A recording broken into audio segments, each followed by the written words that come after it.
सभापति महोदय, ये शब्द मेरे नहीं हैं, बल्कि राष्ट्रपिता के हैं। जो लोग आज सरकार में बैठे हुए हैं, क्या वे अपने दिल में सोचेंगे कि यह देशद्रोह शब्द बालकों को अंग्रेजी पढ़ाने के लिए राष्ट्रपिता का कहा हुआ है? आज 54 वर्ष देश को स्वतंत्र हुए हो गए हैं, लेकिन राष्ट्रपिता की इस बात पर आज तक ध्यान नहीं दिया गया है। अंग्रेजी भाषा को पढ़ाना क्यों बंद नहीं किया गया और उसको दैनिक कार्यों में क्यों प्रयोग में लाया जाता है? मैं इस बात को कई बार इस सदन में कह चुका हूं और मैंने इस विधान परिषद की नियमावली में 1 वर्ष पहले एक संशोधन भी रखा था, लेकिन मेरा दुर्भाग्य है कि वह संशोधन वर्ष भर से इस सदन में प्रस्तुत नहीं हो सका। मेरी अपनी राय है कि कम से कम दैनिक कार्यों के लिए यदि सरकार अंग्रेजी भाषा पर बंधन लगा दे तो बहुत अच्छा हो, और जो यह अनुशासनहीनता है वह भी समाप्त हो जाए। सभापति महोदय, जैसा कि मेरे मित्र ने कहा, लड़कों के माता पिता अंग्रेजी का प्रयोग करते हैं और उनके शिक्षक भी उसका प्रयोग करते हैं। फिर बालकों पर उसका प्रभाव क्यों नहीं पड़ेगा? मैं उनसे सहमत हूं कि बालकों में नकल करने की आदत होती है। जैसा वे अपने बड़ों को करते देखते हैं, वैसा ही वे करते हैं।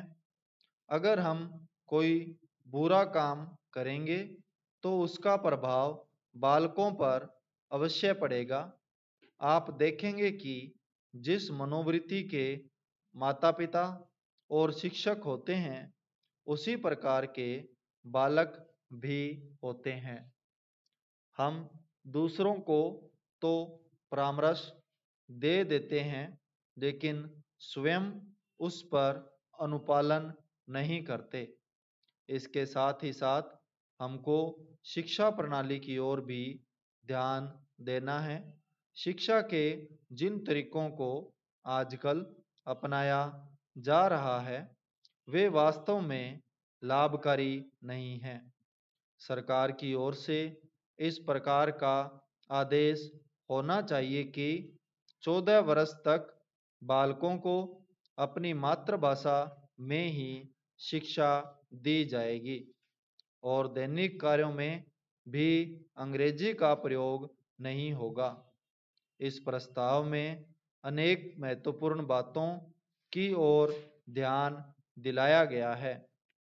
मैं समझता हूं कि जब माननीय मंत्री जी इसका उत्तर देंगे तो कह देंगे कि हम बहुत सी बातों पर कार्यान्वयन कर रहे हैं, लेकिन मैं समझता हूं कि उन पर कोई कार्यान्वयन नहीं हो रहा है। सभापति महोदय, आज हमारे देश में जो ऊपर से लेकर नीचे तक शिक्षा दी जा रही है, उसमें व्यवस्था ही एक कारण है जिसकी वजह से शिक्षा का स्तर गिरता जा रहा है।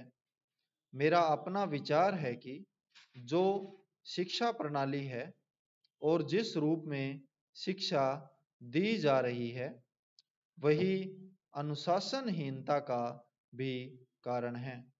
अपने देश और प्रदेश में हर एक की अपनी अपनी भाषा है और वह बालक जो इस देश में पैदा हुआ है, जो अपनी मातृभाषा की गोद में पला है, उसको यदि अपनी मातृभाषा में ही शिक्षा दी जाए तो मेरा विचार है कि शिक्षा का स्तर ठीक हो सकता है।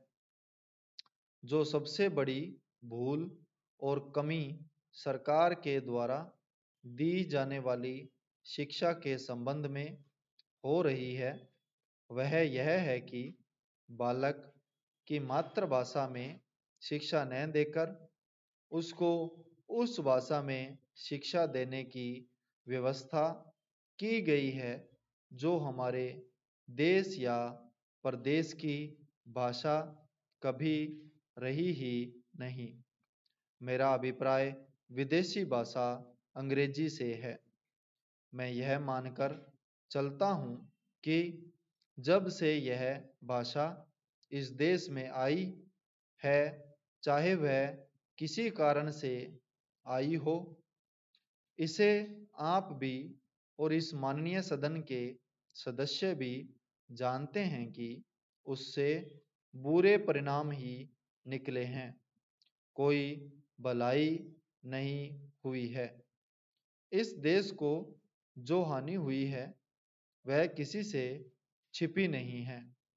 हम देख रहे हैं कि हमारे यहाँ जितना फैशन बढ़ रहा है और जितनी वेशभूषा बिगड़ रही है, वह सब अंग्रेजी भाषा के ही कारण है।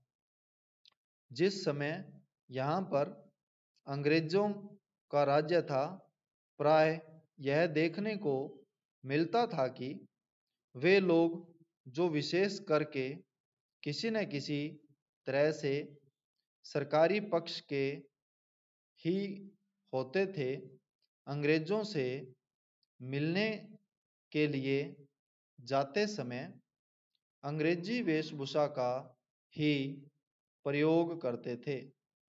परंतु यह इस प्रदेश और इस देश का दुर्भाग्य है कि अंग्रेजों का राज्य समाप्त हो जाने के बाद भी लोग उनकी वेशभूषा को पहनते चले जा रहे हैं। इससे जो प्रभाव हमारे देश के फैशन पर पड़ा, उससे लाभ के बजाय हानि ही हो रही है।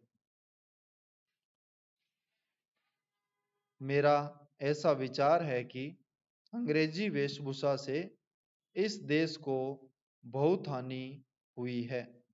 भारत की गौरवपूर्ण सभ्यता और संस्कृति के संरक्षण पर पर्याप्त ध्यान देने की आवश्यकता है। संपूर्ण विराम।